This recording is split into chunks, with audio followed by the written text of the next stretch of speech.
Now, we know that having a great study space is crucial for success at school or uni, but did you know that a well-styled home office can also add significant value to your property when it's time to sell?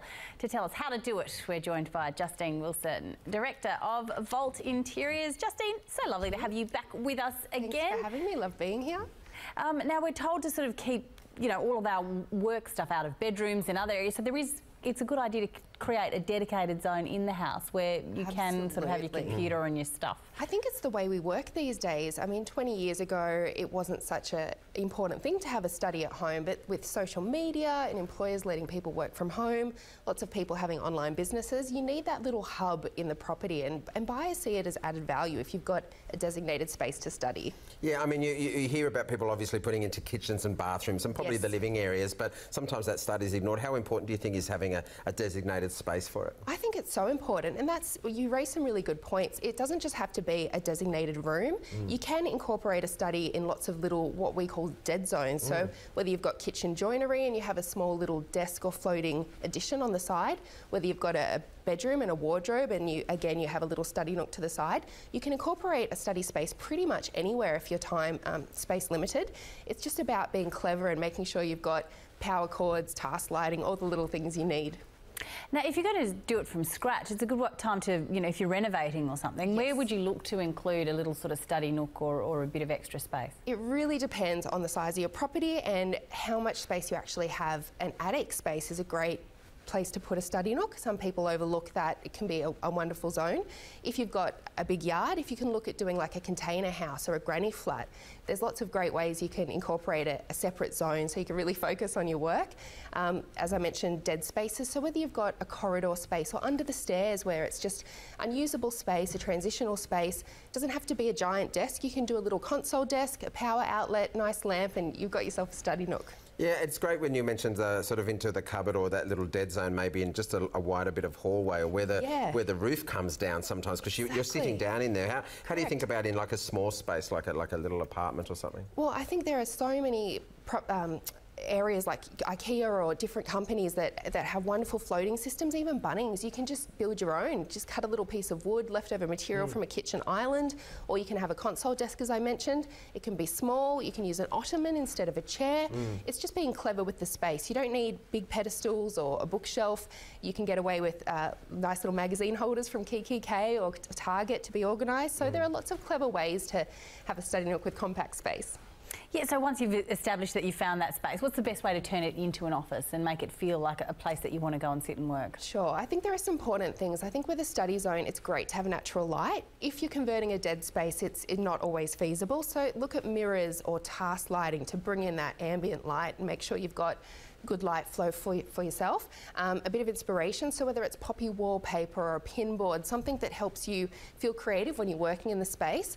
Plant life is really good because you need, it's well-being and oxygen, and it just creates a nice place to be, same as why they put them in corporate offices. I think the trick with creating a great study is to be comfortable, be ergonomic, make sure that the desk and the chair are comfortable, and then you're sorted. Now, we're looking at some beautiful pictures of your work. Explain rooms like these and how they don't look like something like an office from an office that you get in the bus and go to work in. They feel more like something in the home. Well, I think with a home space that's really important. You want it to sit well with the rest of the interior. It shouldn't feel too commercial. What we've got is a few examples where you can see the inbuilt joinery and how much that adds value because it's a designated permanent space. If you wanted something a little less permanent, like you could get your own bookshelves, as I mentioned. We've got art resting on a desk here. It doesn't have to be completely permanent if you're renting or you want to sell your property, but it's really, the key factors are nice art, desk lights, plants, having a nice place to sit, an occasional chair, read a book. If you include these things into your study zone, it just automatically feels like a study, and that's a designated space.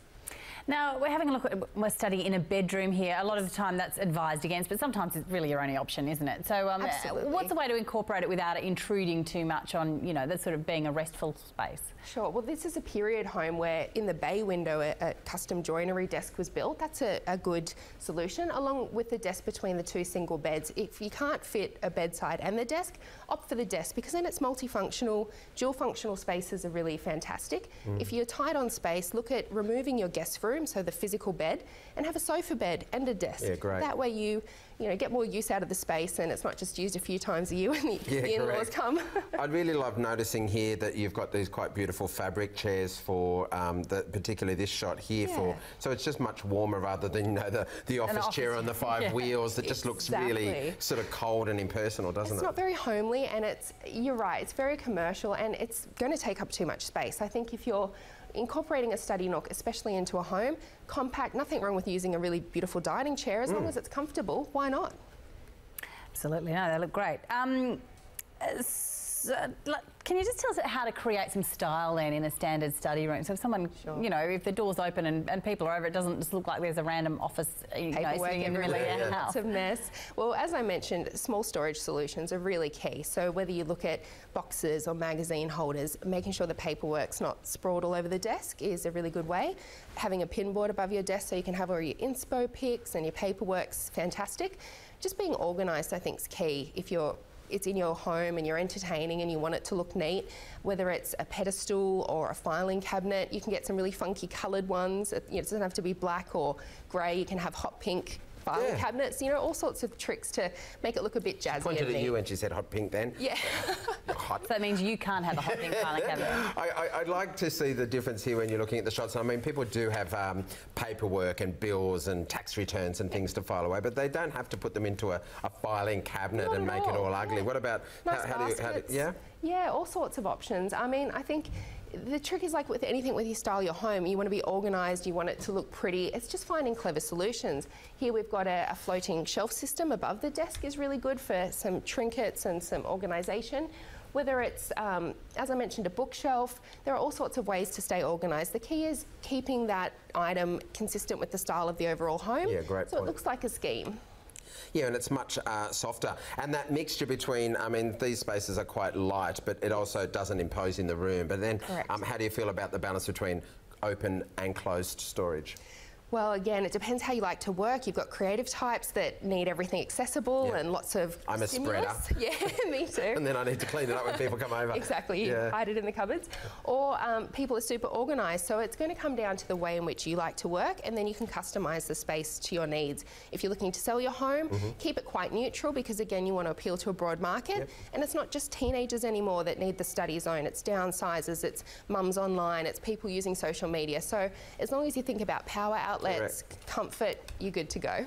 Okay, I'll stop just sitting there with my laptop on the kitchen table then. Which a lot of people do. Yeah, look, really great tips, Justine, and I think it's really important when it comes to sell as well, that value adding of having that study space, which you've achieved the feel and look of it in very simple ways, so it's good take-home information. Thank you. Justine Wilson from Vault Interiors, thanks so much for that.